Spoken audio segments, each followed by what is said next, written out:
Hey, everybody. Want to ask a quick question. Who out there has seen the movie It's a Wonderful Life? It's January 2025 as I'm shooting this video.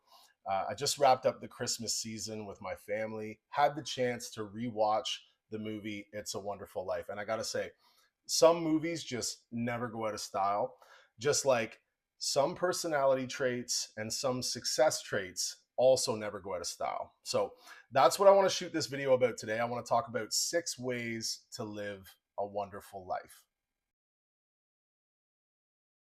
Okay, so if you have seen the movie It's a Wonderful Life, you'll be familiar with the main character, George Bailey. And this brings me to point number one on my list of 6 ways to live a wonderful life, inspired by the movie, inspired by George Bailey.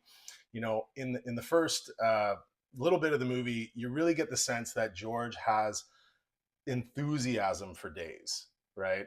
Like it's so obvious that he's going after everything that he wants. And this is like a feeling that I can relate to or could relate to certainly as a younger man, like I'm a little bit older now, but I can remember that feeling being in my late teens, early 20s and just feeling like, anything is possible.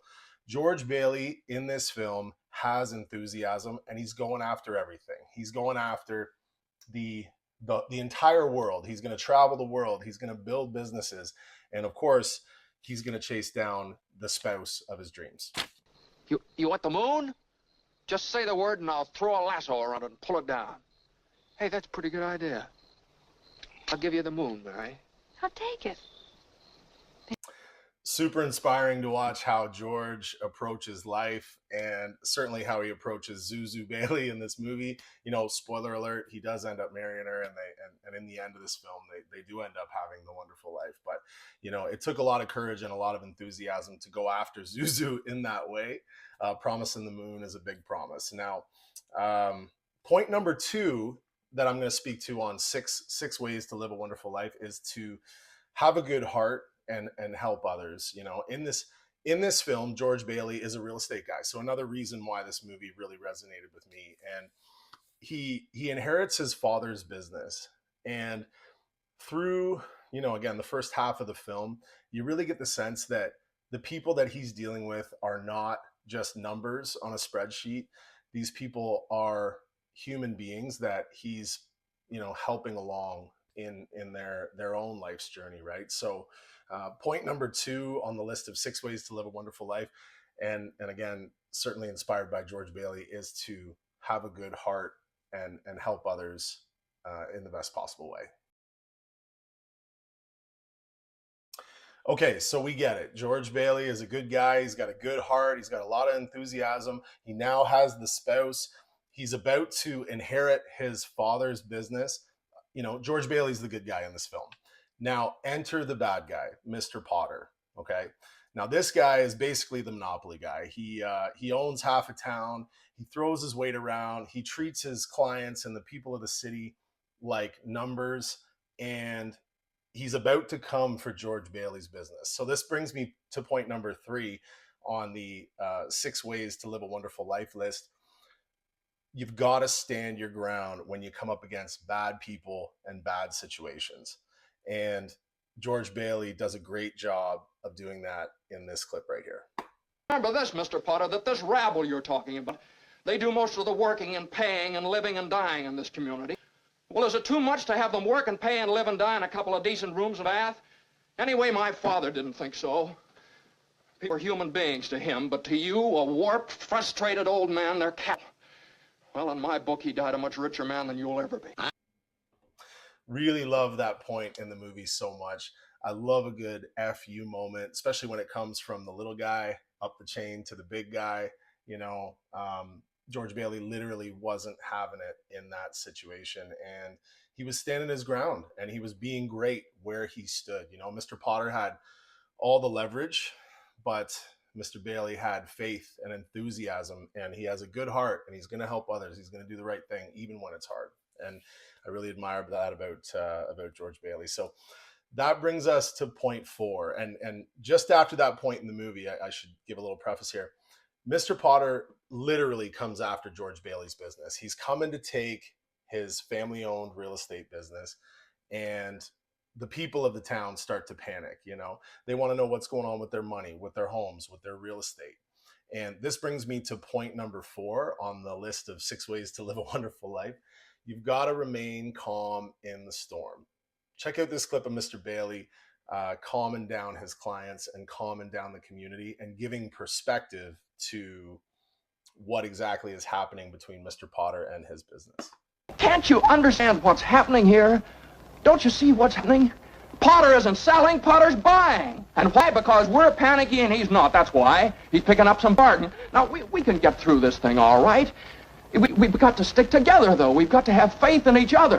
Certainly takes a lot of guts to stand up in front of your entire client base, in front of a crowd of people, and to say, hey, everybody, calm down. I got this under control. And this part of the movie really reminded me of a past life that I had. When I was younger, I played a lot of basketball.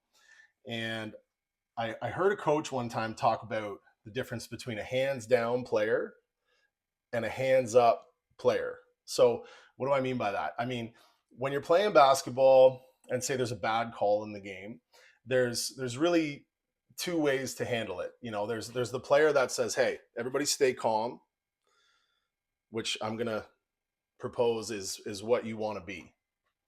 And then there's the player who throws their hands up in the air and questions the call and blames shit on everybody else. And I'm going to propose that that's not the kind of player you want to be. And that's not the way that you want to live if you want to have a wonderful life. You know, staying calm in the storm, taking responsibility for yourself, the scenario you're in, and for the people around you is a quality that I really admire in George Bailey in this situation in the movie, and also obviously in Michael Jordan and Kobe Bryant.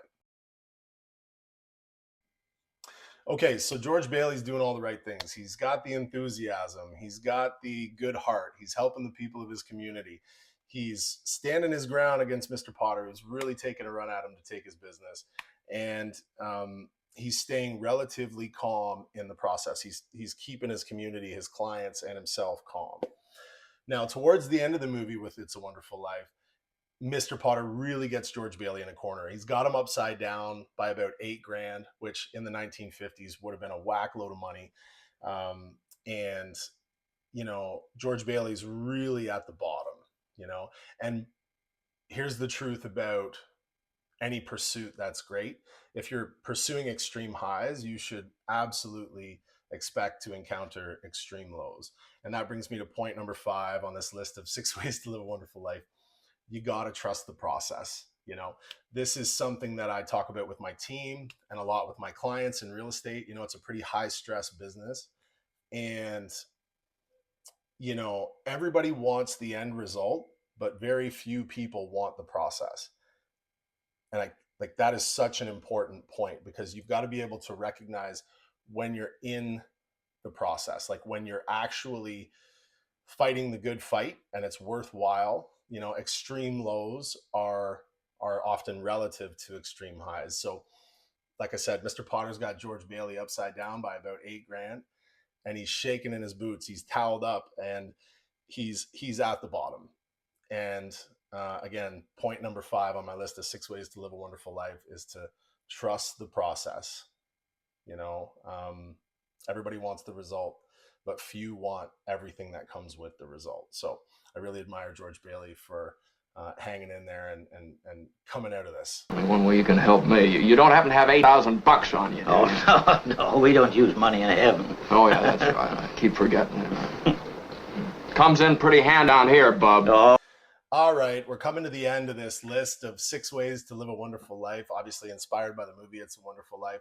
We've been through point number 1, have enthusiasm. Point number 2, have a good heart, help others. Point number 3, stand your ground, don't take shit. Point number 4, stay calm in the storm, be like George Bailey. Point number 5, trust the process. If you're going to pursue great things, there will be highs and there will be lows. And now point number 6, I really want to wrap things up here because this is a really important one. And point number 6 is that it's okay to ask for help. Okay. In the previous clip where George Bailey was upside down, that $8,000, you know, there was a guy there with him. And if you're familiar with the movie, you know that that's his guardian angel. That's That's someone from somewhere else. That's some other power. That's some other universal power that was there to help George Bailey. And George Bailey eventually asks for help from that power, and that power, you know, shows up for him. And in the end, sorry to spoil the movie, but everything works out for George Bailey, and he truly does have a great Christmas, and he lives a wonderful life, and he's got debatably the perfect family. You know, he's a great man in his community. People look up to him. People ask him for help. You know, he lends and not borrow. You know, all those things. Like, he's just a phenomenal example of a good guy. And I guess that really just wraps up the list here, which is 6 ways to live a wonderful life. The movie just inspired me so much that I wanted to take a second and try to wrap these thoughts up in a video. So I hope you've enjoyed it, and I would highly recommend the movie.